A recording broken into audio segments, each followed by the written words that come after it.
Ryan, kailan ipatutupad yung dagdag sahod sa mga sundalo at mga uniformed personnel? Base sa anunsyo ni Pangulong Ferdinand Marcos Jr., Enero sa susunod na taon ay itataas ang base pay ng mga military at uniform personnel mula sa DILG, DND, Bucor, PCG at National Mapping and Resources Information Authority o NAMRIA.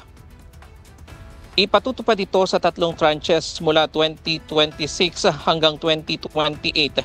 Ayon kay AFP spokesperson Colonel Prancel Margaret Padilla, ang pagtaas ng sahod ng mga MUP ay patunay ng pagkilala ng administrasyon sa sakripisyo ng mga sundalo, sailor, airmen at marines na iniukol ang kanilang buhay sa pagtatanggol sa bayan.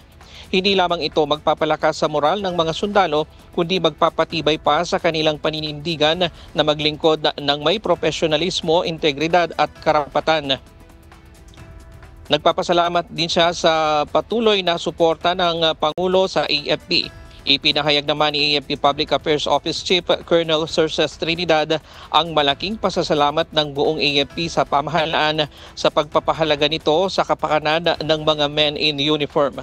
Aniya, maging ang kanilang mga pamilya ay labis na nagpapasalamat sa suportang ito na patunay ng matibay na tiwalang ibinibigay ng pamahalaan at ng taong bayan sa kanilang hanay. At yan muna ang latest mula dito sa Camp Aguinaldo sa Quezon City. Balik sa iyo, Ella. Maraming salamat, Ryan Lacanlale.